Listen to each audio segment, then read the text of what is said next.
ఉల్లి రైతులకి సహాయంగా ఆర్థిక సహాయం అమౌంట్ పంపిణీకి ఈరోజు కార్యక్రమం జరిగింది. అత్యధికంగా కమలాపురం నియోజకవర్గానికి 11,32,00,000 రూపాయలు వచ్చింది కాబట్టి దానికి గౌరవ ముఖ్యమంత్రి చంద్రబాబు నాయుడు గారికి ధన్యవాదాలు తెలియజేస్తా ఉన్నాం. ఎన్ని ఆర్థిక ఇబ్బందులు ఉన్నప్పటికీ రైతుల కష్టాన్ని మేము ఆయనకు చేర్చిన వెంటనే దానికి స్పందించి ఖచ్చితంగా ఇస్తామని చెప్పి దానికి అనుగుణంగా కొంచెం టైం తీసుకున్న అందరి అకౌంట్లో వేయడం జరిగింది. రైతులు బాధపడుతున్నారంటే ఒక్క నిమిషం కూడా ఆగలేదు. ఇంతకుముందు సర్వరాయ సాగర్ ప్రాజెక్ట్ పెండింగ్ ఉంది ఎప్పటి నుంచో అంటే 14-19 దాన్ని పూర్తి చేశారు, రిజర్వాయర్ పూర్తి చేశారు. మళ్ళీ 5 ఏళ్ళలో కాలువలు కూడా దోవలే ఆ ప్రభుత్వం, మళ్ళీ కాలువలు కూడా మేమే తవ్వి ప్రతి రైతుకు నీరు అందిస్తామని చెప్పేసి మొన్న అన్నదాత సుఖీభోగంలో ప్రామిస్ చేయడం జరిగింది. దానికి అనుగుణంగా కార్యాచరణ కూడా మొదలుపెట్టడం జరిగింది. కమలాపురం నియోజకవర్గం ఎంతో ఉపయోగపడేది. కడప వరకు ఎర్ర చెరువు వరకు GNSS కెనాల్ కూడా పూర్తి చేస్తామని చెప్పి మహానాడులో మొదలుపెట్టారు. దానికి ప్లానింగ్ అయిపోయింది. అడిషనల్ బడ్జెట్ ఎంత ఉందో లెక్కేయడం జరిగింది. ఈ బడ్జెట్లో పెట్టేసి తొందరగా అవి కూడా పనులు మొదలు పెడతారని చెప్తాను. స్ప్రింక్లర్లు, డ్రిప్పులు ఏవైతేనే రైతుకు కావాల్సిన డ్రోన్లు అన్నీ సబ్సిడీ రూపంలో రైతులకు ఎన్ని రకాలుగా ఉపయోగపడాలనో, రైతుకు ఏమి కావాలనో తెలుసుకొని దానికి అనుగుణంగా పనిచేస్తున్నారు మన గౌరవ ముఖ్యమంత్రి వర్లు. ఇలాగే ప్రతిరోజు ప్రతినిత్యం ఎప్పుడు కూడా రైతు బాగుంటేనే రాష్ట్రం అభివృద్ధి చెందుతుంది. ఇండస్ట్రీస్ వస్తాయి, బయట వాళ్ళు వస్తారు, కానీ రైతు వెన్నెముక మనకు.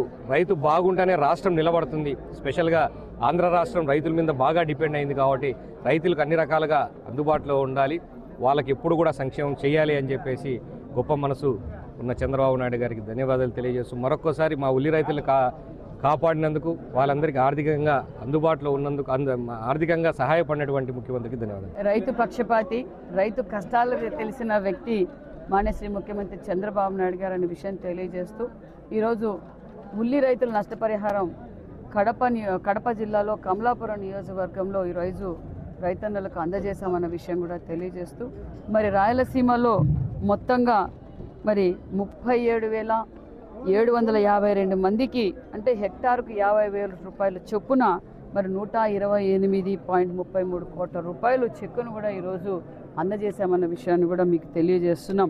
మరి అందులో భాగంగా కమలాపురం నియోజకవర్గానికి 11.32 రూపాయలు కూడా ఈరోజు అందజేశామన్న విషయం కూడా తెలుసు. ఇదే విధంగా రైతులకు ఎప్పుడు కష్టం వచ్చినా కూటమి ప్రభుత్వం మాన్యశ్రీ ముఖ్యమంత్రి చంద్రబాబు నాయుడు ముందడుగులో ఉంటారన్న విషయం కూడా తెలియజేస్తూ మనందరికీ తెలుసు కోకో రైతులకు కష్టం వచ్చినప్పుడు ఏ విధంగా ఆదుకున్నారో, అదేవిధంగా మరి మామిడి రైతులకు ఏ విధంగా అందుకున్నారో, పొగాకు రైతులకు ఏ విధంగా అందుకున్నారో మనం అందరం సాక్షాత్తు చూసామన్న విషయం, ప్రత్యక్షంగా చూసామన్న విషయం కూడా తెలియజేస్తూ మరి రైతులకు అన్ని విధాలుగా ఒక పక్క నాణ్యతమైన విత్తనాలు అందజేస్తూ నాణ్యతమైన మరి ఎరువులు, దానితో పాటు స్ప్రింక్లర్లు, డ్రిప్పులు మరి ప్రొక్యూర్మెంట్ కూడా చేస్తూ ఈరోజు రైతులకు అండగా ఉన్నాం. అంతేకాకుండా మరి ఎంతో మరి ఒక పక్క ట్రూ ఛార్జెస్ కూడా రాష్ట్రమే భరిస్తూ సుమారుగా 4,500 కోట్లు మరి ప్రభుత్వమే భరిస్తూ మరి యూనిట్కి 13 పైసలు కరెంటు ఛార్జీలు కూడా తగ్గించడం మనం అందరం చూసాం. అంతేకాకుండా మరి రైతులకు సోలార్ ఒక పక్క పర్యావరణాన్ని కాపాడుతూ సోలార్ కూడా మరి ఈరోజు రైతన్నలు పెట్టుకునే అవకాశం ఉంది కాబట్టి సోలార్ కూడా మరి సబ్సిడీలు ఇస్తూ, అంతేకాకుండా సూర్యఘర్ మీద కూడా మరి బీసీలకు కూడా అదనంగా SC ST ఫ్రీ, బీసీలకు కూడా అదనంగా 20,000 రూపాయలు సబ్సిడీ కూడా అందజేస్తున్నాం. రైతులకు పెద్దపీట వేస్తున్నాం. అగ్రికల్చర్ బాగా పెరగాలి. మరి అందుకు కావాల్సిన ఏదైతే అధికారులు గ్రామాల్లోకి వెళ్ళి రైతులతో చర్చించి మీరు ఈ కాలంలో ఈ పంట పెట్టండి, ఈ పంట పెడితే దిగుబడి వస్తుంది, ఇక్కడ మార్కెటింగ్ చేసుకునే అవకాశం కూడా ఉంది. దానికి ఏపీ ఎయిమ్స్ 2.0 అని ఒక యాప్ కూడా పెట్టి రైతన్నులకు పెద్దపీట వేస్తున్నాం. హార్డ్ వర్క్ కన్నా స్మార్ట్ వర్క్ చేయండి. లేటెస్ట్ ఎక్విప్మెంట్స్ కూడా మేము సబ్సిడీ ఇస్తున్నాం. డ్రోన్లు కూడా ఈరోజు అందజేయడం వల్ల రైతన్నులకు చాలా ఆసరాగా ఉందన్న విషయం కూడా తెలియజేస్తూ రైతన్నులకు పెద్దపీట వేసే ప్రభుత్వం కూటమి ప్రభుత్వం. ఒక పక్క సాగునీరు అందజేస్తున్నాం, తాగునీరు అందజేస్తున్నాం, ఒక పక్క పరిశ్రమలు సృష్టిస్తున్నాం.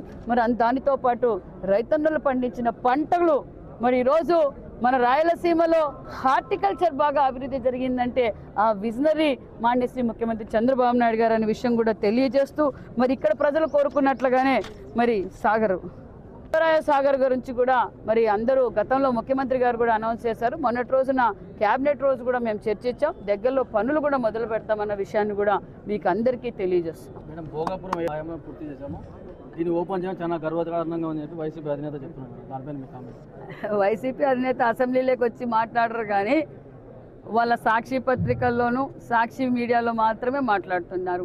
ప్రజలందరికీ క్లారిటీ ఉంది. మరి భోగాపురం ఎయిర్పోర్టు ఎవరు తీసుకొచ్చారు, ఏ సమయంలో జరిగింది, ఎవరు సెంట్రల్ మినిస్టర్గా ఉన్నారు, ఏ సమయంలో 14-19లో మనం పర్మిషన్లు తీసుకొచ్చాం, ల్యాండ్ అక్విజిషన్ చేశాం. మరి జగన్మోహన్ రెడ్డి గారు దాన్ని 5 సంవత్సరాల్లో పూర్తి చేయొచ్చు. ఆ రోజు జగన్మోహన్ రెడ్డి గారు ఒకటే అన్నారు, ఎర్ర బస్సు కూడా పోని చోట ఏరు బస్సు అవసరమా? ఇప్పుడున్న వైజాగ్ ఎయిర్పోర్ట్లో మధ్యాహ్నం ఈగులు చెప్పుకుంటూ ఉంటారు, మరి ఎందుకు ఇక్కడ ఎయిర్పోర్టు అని జగన్మోహన్ రెడ్డి గారే మాట్లాడిన వీడియో మనం అందరం చూస్తున్నాం. మరి ఈరోజు జగన్మోహన్ రెడ్డి గారు నేను భోగాపురం ఎయిర్పోర్ట్ తెచ్చాను అంటారు. మరి ఆయనకి మామూలుగానే ఆత్మలతో మాట్లాడే అలవాటు ఉంటుంది కదా, అప్పుడప్పుడు ఆత్మలతో మాట్లాడుతుంటారు. అప్పట్లో కూడా అంతే. కియా ఇంటర్నేషనల్ ప్రతిపక్షంలో ఉన్నప్పుడు జగన్మోహన్ రెడ్డి గారు 14-19లో ప్రతిపక్షంలో ఉన్నప్పుడు కియాకు మేము శంకుస్థాపన చేసిన తర్వాత కియా రాదు, ఏమీ రాదు, ఇక్కడ ఏది అవసరం లేదు, నేను కోర్టుకు వెళ్ళి మీ భూములని వెనక్కిప్పిస్తానని చెప్పారు. మళ్ళా మొన్నటి రోజు ఏమన్నారు, కియా తీసుకొచ్చింది కూడా నేనే అంటారు. మరి ఏం మాట్లాడుతున్నారు అంటే ఏమైంది? మెంటల్గా బాగా డిస్టర్బ్ అయిపోయారు. ఫస్ట్ ఆయన ట్రీట్మెంట్ తీసుకోవాలి. మరి మొన్నప్పుడు లండన్కి వెళ్ళారంట, ఇంకొకసారి ఏమన్నా ఇంకో విదేశాలకు వెళ్ళో మరి ఇక్కడున్న ఆయన పూర్తి చేసిన మెడికల్ కాలేజీలు అంటున్నారు కదా, 17 మెడికల్ కాలేజీలు ఏమైనా చూపించుకుంటే ఆయనకి ఏమైనా కొంచెం రిలీఫ్ వస్తుందేమో. అభివృద్ధి చేసింది ఎవరో ప్రజలు క్లారిటీగా ఉంది.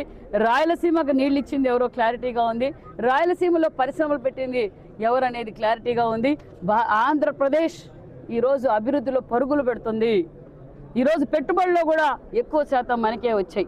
100%లో 25.3% పెట్టుబడులు ఆంధ్రప్రదేశ్కి వచ్చాయంటే అది చంద్రబాబు నాయుడు ఘనత, కూటమి ప్రభుత్వం విజయం అనే విషయం కూడా తెలియజేస్తూ మరి ఇదే జగన్మోహన్ రెడ్డి గారు ఇరిగేషన్ల గురించి మాట్లాడుతున్నాడు. రాయలసీమకి ఏ ఇరిగేషన్ ప్రాజెక్టులు తీసుకొచ్చారు? Cinema setting వేయడమా?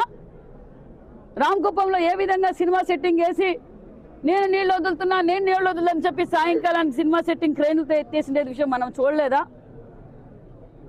మరి ఏ విధంగా చేశారు? ఈరోజు 5 సంవత్సరాల ఇరిగేషన్ ప్రాజెక్టులకి జగన్మోహన్ రెడ్డి గారు ఎంత ఖర్చు పెట్టారు?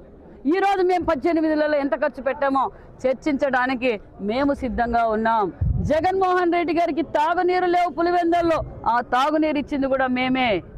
కడపకు సాగునీరు ఇచ్చింది మేమే. ఈరోజు జేఎస్డబ్ల్యూ కావచ్చు, పరిశ్రమలు తీసుకొస్తుండేది కూడా చంద్రబాబు నాయుడు గారే. మరి అతి తక్కువ కాలంలో పోలవరం పూర్తి చేస్తున్నాం, అమరావతి చేస్తున్నాం, ఎన్ఆర్జీఎస్ రోడ్లు చేస్తున్నాం, మరి highway connectivity, air connectivity, port connectivity, ఈరోజు రాష్ట్రం అన్ని సెక్టార్స్లోనూ ఈరోజు అభివృద్ధి జరుగుతుంటే జగన్మోహన్ రెడ్డి గారికి అర్థం కాక రపరప అంటున్నారు. రపరప అంటే మేమేమి రెచ్చిపోము జగన్మోహన్ రెడ్డి గారు. మేము రెచ్చిపోయేది అభివృద్ధి పైన మేము రపరప అంటాం కానీ బాబాయిని గొడ్డలి పోట్లాగా రపరప మేము అన్నాం.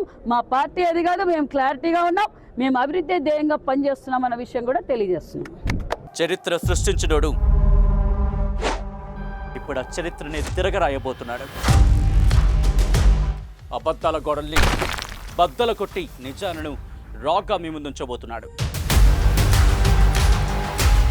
నిజమైన వార్తల కోసం వెంటనే డౌన్లోడ్ చేసుకోండి రా యాప్ని.